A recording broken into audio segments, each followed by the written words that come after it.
So these are four quadrants. This is the first quadrant. ये first quadrant हो गया यहाँ से लेकर के यहाँ तक का. This is positive positive यानी कि y axis this is positive and x axis this is positive. ये positive है और ये भी positive है. Next is second quadrant. This is second quadrant. ये second quadrant है ये वाला. ठीक है, इसको second quadrant बोलते हैं. So this is minus and positive. Minus positive मतलब कि minus वाला first वाला x axis होता है.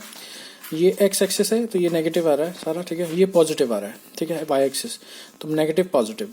Next is third quadrant. This is third quadrant. This is the third quadrant. ठीक है, ये थर्ड क्वाड्रेंट है आपका.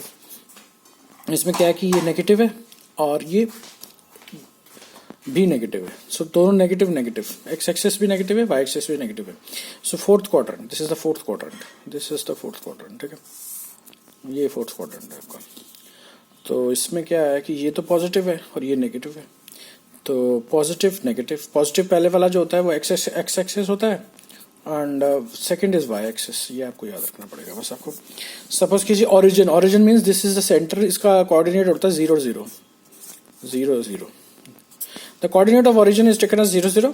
Coordinate of X axis. Suppose कीजिए कोई एक्स एक्सिस पे कोई पॉइंट है. सपोज कीजिए ये पॉइंट है ए. तो इसके जो कोऑर्डिनेट्स होंगे, ये डिस्टेंस सपोज करिए आपका x है तो x, 0 क्योंकि y एक्सिस पे तो 0 है.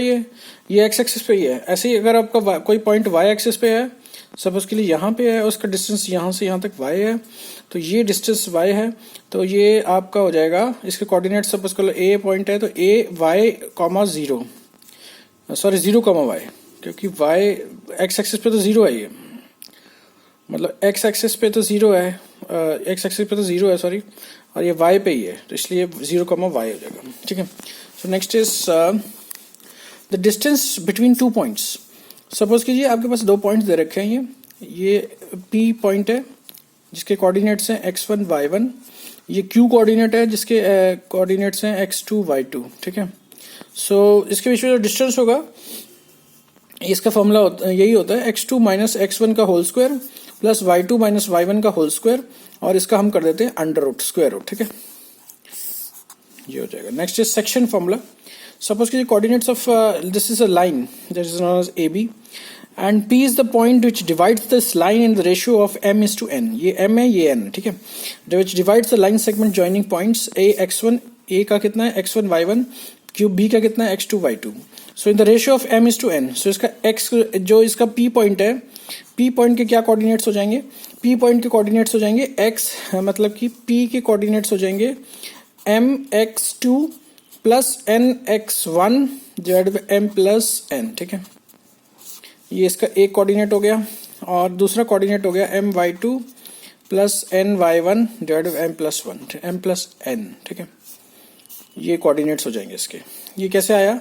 इसको हमने m को हमने मल्टीप्लाई किया x2 से और n को हमने मल्टीप्लाई किया, मतलब ऐसे जाना हमने क्रॉस. आप क्रॉस से याद कर सकते हैं, क्रॉस हो गया ये. This is a crossing. मतलब m into x2 plus n into y1, n into x1, ये हो जाएगा. ऐसे ही m into y2 and n into y1, और m प्लस n तो है ये नीचे. Section formula. So the next is coming back towards this next formula on finding the section of the ratio when the point is given. अब हमें क्या करना है? इसका रेशियो फाइंड करना है और section point is given. Point दे रखा है आपको, ये R पॉइंट है. सो इसका जो let the required ratio be lambda is to 1. ये लैम्डा हो गया, ये 1 हो गया. ठीक है, सपोज कि ये एक लाइन है P Q1 x1 y1 and Q x2 y2. Q x2 y2 इसके कोऑर्डिनेट्स है और P x1 इसके कोऑर्डिनेट्स है. ठीक है, इस लाइन को ये डिवाइड कर रहा है R. Point of division is R. Then the coordinates of R will be. अच्छा, कोऑर्डिनेट्स ऑफ द R कितने हो जाएंगे? देखो मैंने बताया था ना कि ये जो उल्टा होता है इसका, यानी कि जैसे ये लैम्डा है ना, लैम्डा इस साइड है तो इस साइड को इस साइड से करना है. लैम्डा इंटू x2, ये लैम्डा इंटू x2 हो जाएगा. ये क्रॉस करना है, इसको इधर लेके जाना है, उसको उधर लेके जाना है. तो x प्लस x1 इंटू 1. ठीक है, डिवाइड बाय लैम्डा प्लस 1 तो m प्लस n तो हो ही जाएगा. ऐसे ही आपको क्या करना है, 1 जैसे ये y2 वाले हैं तो lambda into y2 and N plus 1 into y1, ये आ जाएगा आपका लेमडा प्लस 1 डिवाइड कर देंगे. But because r is present on ना x एक्सिस, r कहाँ पे x एक्सिस पे है. कोई भी पॉइंट अगर x एक्सिस पे है तो उसका y is equal to 0. So y2 x lambda plus y1 divide by lambda plus 1 equal to 0. So इस लेमडा की वैल्यू आ जाएगी minus y1 divide by y2. ठीक है. So now we move to the coordinates of the midpoint. Midpoint का कितना हो जाएगा, half कर देंगे ना इसका. सपोज करिए एक पॉइंट है हमारे पास p cube x1 y1 and q x2 y2. सो इसके बीच में जो पॉइंट है सेंटर पॉइंट r है, इसके कोऑर्डिनेट्स हो जाएंगे x1 plus x2 divide by 2 and y1 plus y2 divide by 2. ठीक है, ये हो जाएगा y1 प्लस. ठीक है. Prove the coordinates of the centroid of the triangle whose vertices are x1 y1. Suppose करिए ये a पॉइंट है, b x2 y2 and C is, यहाँ पे कितना A B C दे रखा है क्या, हाँ ठीक है, and C is x3 y3. ठीक है. सो अब हमारे पास coordinate the point joining AD. Suppose करिए ये ट्रायंगल है, यहाँ से ये ABC का ट्रायंगल है. This is a triangle ABC. ठीक है, ये ट्रायंगल है आपके पास. ठीक है. सो अब हमने क्या करना है, इसका ये सेंटर पॉइंट है. Prove the vertices of the triangle prove the coordinates of the centroid. Centroid है ये, इसका सेंटर है, इस पूरे ट्रायंगल का सेंटर है ये. अब हमें इस G पॉइंट सेंटर, यहाँ से हमने एक लाइन खींची दिस लाइन, और यहाँ से भी एक परपेंडिकुलर लाइन खींच दी. यहाँ से भी जो तीनों लाइनें जहाँ मिल रही हैं ना वो G हो गया. So the coordinates of the point dividing AD, ये D पॉइंट है. सो इसके जो कोऑर्डिनेट्स हो जाएंगे वो कितने हो जाएंगे, ये मिड पॉइंट है. This is a mid point, this is the mid point. So x2 plus x3 divided by 2, y2 plus y3 divided by 2. ठीक है, ये इसका मिड पॉइंट है ना, इस लाइन का ये मिड पॉइंट है, ऐसे इस लाइन का ये मिड पॉइंट है, ऐसे इस लाइन का ये मिड पॉइंट है, और ओवरऑल ट्रायंगल का ये मिड पॉइंट है. सो इसका कोऑर्डिनेट्स क्या हो जाएंगे, x1 plus x2 divide by 2, y1 plus y2 divide by 2, और ऐसे ही इसके कितने हो जाएंगे, x1 plus x3 divide by 2, y1 plus y3 divide by 2. ये हो जाएगा इसके कोऑर्डिनेट्स. ठीक है. अब हमें सेंटर के निकालने हैं, सेंट्रॉइड के कोऑर्डिनेट्स निकालने हैं G के. ठीक है. सो अब ये 2:1 से इसको ये 2 है, ये 1 है. ठीक है. सपोज करिए हमने इसके coordinates of dividing 80 into ratio of 2:1. ठीक है. सो अब हम जब सपोज करो कि x ये वाला निकाल रहे हैं हम, कोई भी एक कोऑर्डिनेट हम ले सकते हैं. सपोज करिए ये वाला ले लिया हमने, x2 plus x3, x2 plus x3, ये वाला ले लिया, ये D. Coordinates of the point dividing AD in the ratio of AD ये है, इसको डिवाइड करा 2:1 से. ठीक है. सो 2 यहाँ पे है ना. ठीक है. सो सपोज करो 1 है तो 1 इंटू x1 रहेगा, 1 इंटू x1 प्लस 2 इंटू इसका क्या है, x2 plus x3 divide by 2. ये x2 plus x3 divided by 2 आ जाएगा. ठीक है. 2 इंटू डिवाइडेड बाय 2 प्लस 1. ठीक है. ये x कोऑर्डिनेट हो गया. y कोऑर्डिनेट क्या हो जाएगा, सपोज करिए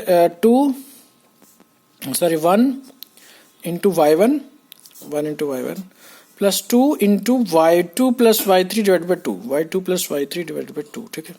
और डिवाइड बाई 1 प्लस 2 हो जाएगा. ऐसे ही मतलब G के जो से आ जाएगा x1 plus x2 plus x3, ये x1 ये कैंसिल हो गया, x2 plus x3 divide by 3, y1 plus y2 plus y3 divide by 3 आ जाएगा इसका. ठीक है. तो ऐसे ही हमारे पास जो बाकी के कोऑर्डिनेट्स हैं वो भी आ जाएंगे. तो हम लोग जैसे निकाल रहे हैं कोऑर्डिनेट्स ऑफ E का कितना हो जाएगा, जैसे सपोज करिए E है,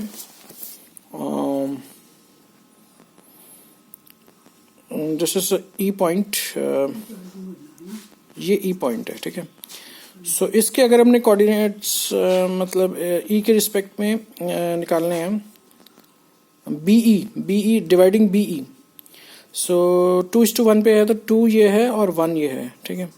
सो 2 into this is 2 in 1 into y2 plus sorry x1 पे लेना ना, 1 इंटू x2 हो जाएगा, 1 इंटू x2. ये देखिए 1 into x2 plus 2 into x1 plus x3 divide by 2. Plus 2 into ये हो जाएगा x1 plus x3 divide by 2। ये इसका कोऑर्डिनेट है ना, तो इसको इससे मल्टीप्लाई करना है, इसको इससे मल्टीप्लाई करना है। सो ऐसे ही हमारा जो थर्ड आ जाएगा, x1 plus x2 plus x3 आ जाएगा। 2 gets cancelled and 1 into x2 x1 plus x3 x1 plus x2 plus x3 आ जाएगा। और ऐसे ही y1 का भी आ जाएगा। और ऐसे ही आपका similarly we can find the coordinates. So all the coordinates, जिसके भी कोऑर्डिनेट्स है सबके जो सेम आ रहे हैं, x1 plus x2 plus x3 divide by 3 यही आ रहा है। तो ये हमें प्रूव हो गया कि जो g के कोऑर्डिनेट्स हैं, g के कोऑर्डिनेट्स जो हैं, जो g के कोऑर्डिनेट्स हैं वो हमारे आ गए। ठीक है, so this is the g के कोऑर्डिनेट्स हैं। ठीक है, so next is like area of the triangle we have to find out. So suppose करिए ये ट्रायंगल है जिसके कोऑर्डिनेट्स है a x1 y1 and b x2 y2, b x2 y2 and here it is c x3 y3। ऐसे show नहीं हो रहा है क्योंकि जगह नहीं थी यहाँ पे। तो this is a triangle a b c। ठीक है, अब हमें क्या करना है, एरिया ऑफ द ट्रायंगल निकालना है। एरिया ऑफ द ट्रायंगल क्या होता है, half into base into height. So area of the let A B C the triangle vertices are a x1 y1 a x1 y1 a b y2 b x2 y2 c x3 y3। So we have to draw perpendicular. हमें 3 perpendicular draw करने हैं। एक हो गया आपका B M, यहाँ से लेकर के, सर ये ए है ना, तो ये बी हो गया। ठीक है, यहाँ से ये हो गया B M and A L, ये एल है, और सी एन, ये एन है। This point is N. ठीक है, so clearly A B M L A L N C. आपके पास अभी ना 3 ट्रेपीजियम्स हैं। एक तो ट्रेपीजियम हो गया ये वाला 1, और एक हो गया ये 2, और एक हो गया ये 3। एक नीचे वाला हो गया, एक ये वाला हो गया, और एक ये वाला हो गया। तो 3 ट्रेपीजियम्स आर देयर फॉर्म्ड। और so this is there.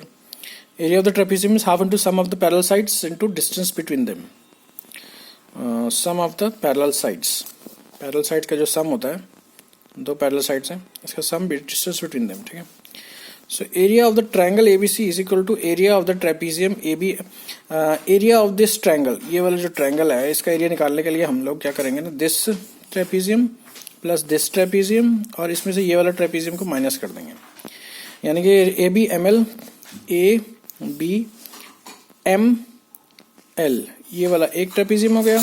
इसमें एरिया ऑफ द ट्रेपीजियम हम ऐड कर देंगे ए एल एन सी, ए